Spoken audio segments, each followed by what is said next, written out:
ọ̀rọ̀ Mohbad ẹ̀yin èèyàn inquest èyí tí wọ́n ṣe ní àná inquest tán ṣe lánàá driver tó wa Mohbad láti ìlú Ìkòròdú ó sọ àwọn ọ̀rọ̀ kan tó dẹ̀ ti fi àwọn òtítọ́ kan múlẹ̀. Ẹ má dẹ̀ gbàgbé àná yìí náà ni wọ́n ka toxicology result àti kí ni wọ́n ń pè autopsy. Ṣùgbọ́n autopsy yẹn ó ti fa oríṣiríṣi ọ̀rọ̀ táwọn èèyàn ń sọ nígboro àti toxicology látàrí àwọn nǹkan tí wọ́n sọ tó jẹ́ pé wọ́n ní wọn lè ascertain náà. Ṣùgbọ́n àwọn nǹkan kan wà tí wọ́n sọ tán ní ó yàtọ̀ sí ti tẹ́lẹ̀ tí ó jẹ́ kó yé wa. Ṣùgbọ́n result yẹn ò tẹ́ ọ̀pọ̀lọpọ̀ àwọn èèyàn lọ́rùn pé bí ìgbà tí ṣe bí ìgbà táwọn ìjọba náà ka tiwọn it's roughly the same thing ni ìyẹn ìkan. Now driver yẹn tú ọ̀pọ̀lọpọ̀ àṣírí. Bákan náà doctor tí wọ́n gbé Mohbad dọ́dọ̀ ẹ̀ kó tó di pé wọ́n ṣàṣọ pé Mohbad kú ó kò kú. Doctor náà tú àwọn àṣírí kan pé Mohbad ti kú o, kódà ikú tí wọ́n ló ti kú wọ́n ní fínfín ni pé stage 3 ló wà. Doctor dẹ̀ tó tú àwọn àṣírí kan. Ṣùgbọ́n kí ló ṣẹlẹ̀ gangan ní inquest ní àná? Ẹ jẹ́ kí n fún ẹ̀yin èèyàn torí ẹ̀yin tẹ́ bá tí ì rí wò rárá. Ẹ jẹ́ kí a jọ wò kẹ́yìn náà mọ nǹkan tó ṣẹlẹ̀ ní inquest ìlú Ìkòròdú kẹ́ lè mọ̀ lánàá. Ìyẹn ìkan. Ṣùgbọ́n fọ́nrán kan ń bọ̀ tí mo fẹ́ mú wá lẹ́yìn eléyìí. Màá fẹ́ kẹ́yìn èèyàn ká jọ wò. Ṣé rọ́rọ̀ justice for Mohbad yìí àwọn ibì kan wà tó jẹ́ pé a fojú sí tá gbọ́dọ̀ fojú sí bẹ́ẹ̀ báyìí. Ṣùgbọ́n kí n tó mú yẹn wá ẹja ọkọ̀ jọ wo ohun tó ṣẹlẹ̀ ní inquest nílùú Ìkòròdú lánàá onílé. Well, the key takeaways from today's proceedings is that we now know through the testimony of the independent pathologist who carried out the second autopsy that there were certain tests that ought to be carried out which was not covered in the first autopsy, which now reveals some other findings. And the most important takeaway is that the probable cause of death may be the reaction to the injection administered on the deceased. That is death. And this line of testimony was further corroborated by the medical doctor who attended to the deceased at the second facility, who also confirmed death. Other takeaway from today's proceeding is that there was no love lost between the deceased and the wife. They were constantly correlated. The driver who drove them all through the process confirmed constant disagreements like cat and dog between husband and wife, leading to the wife calling all kinds of abuses on the deceased. We also confirmed today that the deceased sustained injuries by knocking his hand on the door in an attempt to, and that led to a loss of blood within covering a period of almost about 15 hours, and that he was not immediately taken to the hospital, and that may have also precipitated his death. The other revelation that also came out clearly today is that that arising from the disagreement between him and Larry over complaints that Sam Larry hired him for a performance in Dubai and allegedly paid $2 million, and that Sam Larry also confirmed that you walk up to Mohbad and said, except you give me my 2 million, I'm going to allow you to live here. In our view, that is a subtle threat. And also that subsequent to that development, the deceased Mohbad lodged a complaint in the force headquarters. And that Sam Larry was invited and he missed it. He also said he also wrote a counter petition. But what is clear is that all was not lost, all was not well for both of them, contrary to the testimony of Sam Larry. So we are beginning to see clearly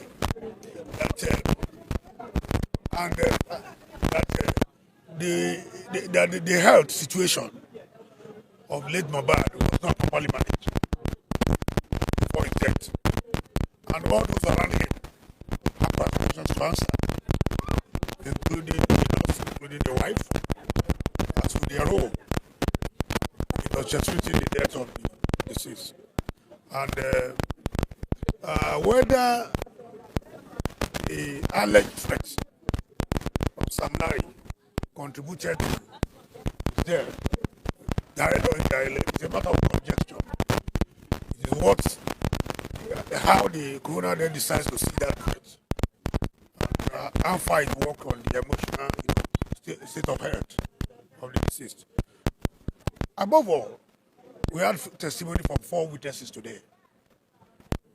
The independent pathologist who is here to be cross-examined, the driver, and then the Sam Larry himself, and then the doctor who attended to him at the second facility. We are now beginning to see clearly that, and we also know that he didn't die as a result of drug abuse. I think that clarification came out clearly in the testimony of the pathologist who conducted the second autopsy. And all through the proceedings, we must commend the composure of the coroner, the patience of the coroner, who listened to and even gave the audience opportunity to ask questions. So I think my advice to the rank and file is that let us trust the process and believe that at the end of the day, justice will be served and delivered. I wanted to confirm. Someone said that the is it true? Because I didn't get that.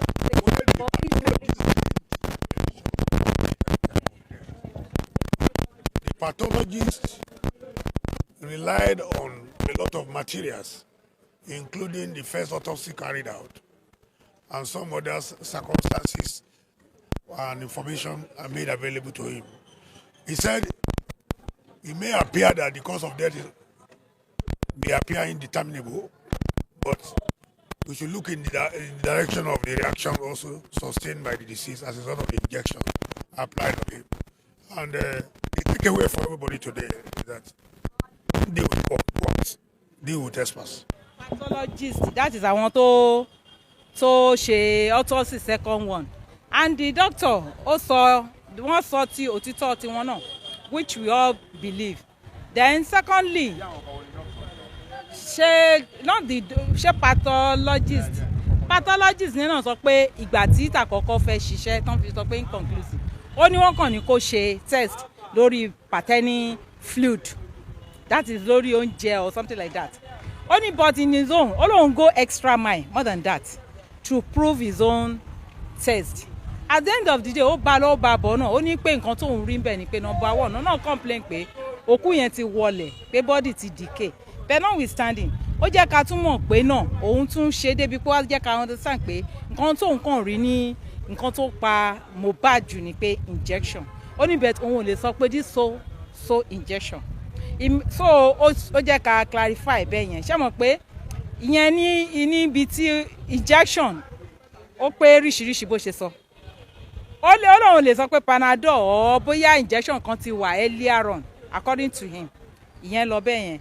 Then parency doctor, Sam Larry too was interviewed on ayélujára. He was not present physically, but òun náà wọ́n béèrè question títí ẹ̀, àwọn lawyer cross examinations ẹ̀ wọ́n fún wa ní opportunity láti béèrè question lọ́wọ́ ẹ̀, which he did. Ó wà lọ́wọ́ court likely the third doctor, that's the Peresi, he said it quite alright that Mohbad was brought in dead to the hospital. Wọ́n dẹ̀ béèrè pé like how, ó wá sọ fún wọn pé ó ní ó ti wọ 3 stages ó ti wọ yẹn òkú ti kú pátápátá. Ó dẹ̀ sọ ó jẹ́ ká mọ̀ pé òun ní àwọn hospital wọn ní fídíò kan tí wọ́n ṣe gbé Mohbad wọnú hospital àwọn. Mo dẹ̀ believe kó máa ti present ẹ̀ fún court tó yẹ pé ti fún any other cross examination, and we are also given an opportunity to ask him our own question, which he did. Ó dá wa lóhùn dáadáa.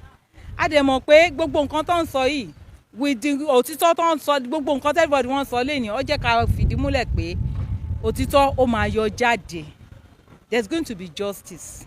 The justice in the sense that now ni pé Sam Larry wá sọ fún wa pé tá bá fẹ́ get justice, àwọn tó wà pẹ̀lú Mohbad 24 hours 12 hours títí the last minute ó lóun nìkan dìmú, which according to the doctors doctor náà òun ò ṣe spirit, òun ò sí níbẹ̀ nígbà tó kú, but wọ́n ṣe gbé wá fún àwọn rí pé ó ti kú, but circumstances tó lead ẹ̀ náà wọ́n sọ pé àwọn tó tún wà níbẹ̀ náà làwọn náà tún lè béèrè pé okay how come, because wọ́n kàn sọ pé ó kàn suddenly ó slump ó kú. So but nǹkan táwọn rí ń bẹ̀ doctor jẹ́ kan understand pé ó lè jẹ́ as minister of drug or any other things, but in my own perspective now ni pé tèmi rí ni pé doctor ti sọ tiwọn, everybody ti sọ ti tiwọn.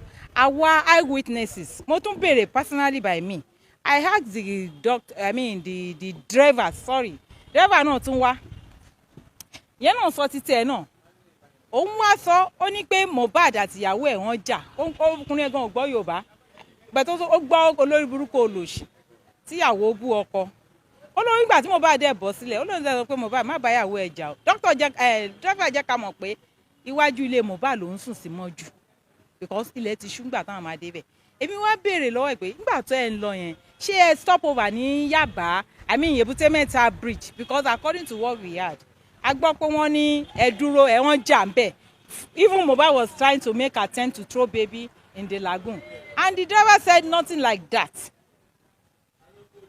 But according to the driver, òun kan sọ pé Wunmi provoke Mohbad débi pé ó possible tán bá délé kan jà, but òun wá sọ pé má jà o Mr. Man, please take it easy. Ó ní ọjọ́ kejì gan ni Wunmi tán sanwó glass. Ó lè jẹ́ ká understand pé Mohbad bá fọwọ́ gun glass lóòótọ́ pé ẹ̀jẹ̀ ṣẹlẹ̀, so pé òun dẹ̀ ní káwọn yà lọ hospital gbogbo wọn sọ, so therefore kan táwa rí ní court arígbọ́ lè ní nìyẹn o. So bó ṣe jẹ́ nìyẹn my dear people of Nigeria o, àtẹ̀yìntẹ̀ wà ní diaspora o. So a ní ríro eléyìí o, Ọlọ́run á dẹ̀ bá wa tún Nàìjíríà ṣe o. So we want to be very transparent and thank to the Nigerian justice, àwọn ará kóòtù náà, àwọn kan adúpẹ́ o.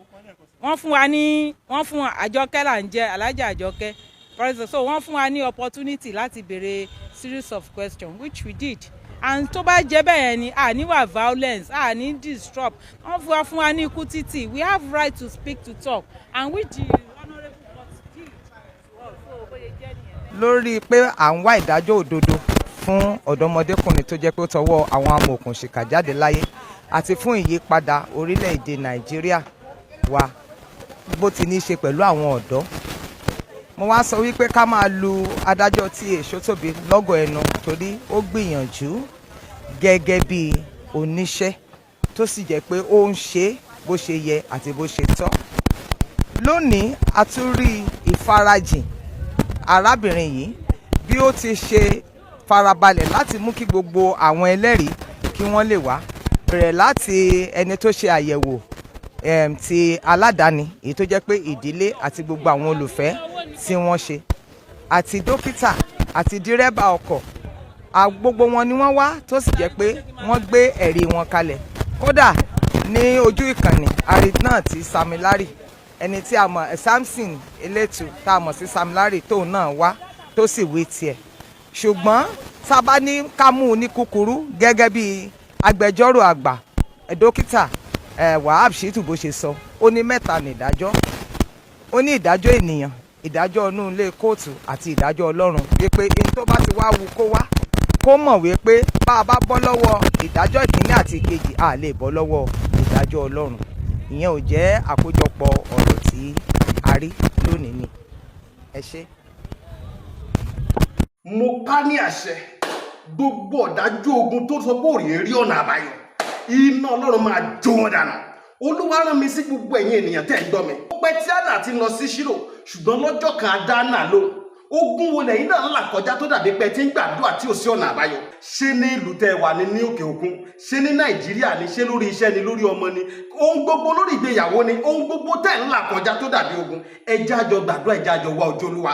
Kò sí tọ́lọ́run ò lè ṣe. Àfi tí yóò bá ti pàdé wòlíì tiẹ̀, òun ló máa dàbí pé kò sí ọ̀nà àbáyọ. Olúwa ló rán mi sí ọ wípé àkókò yín ti tó. Ẹ̀rọ ìbánisọ̀rọ̀ tẹ́ fi pè mí láti jọ gbàdúrà papọ̀ kájọ wá ojú Olúwa, kájọ mọ àṣírí ogun eléyìí tó ń jà yín. Òun náà ni +234 7025475427 lẹ́ẹ̀kan sí +234 7025475427. Bẹ́ẹ̀ ṣe ń pè mí fún àdúrà lórúkọ Jésù, ẹ̀yin náà máa rí ìyanu tiyín.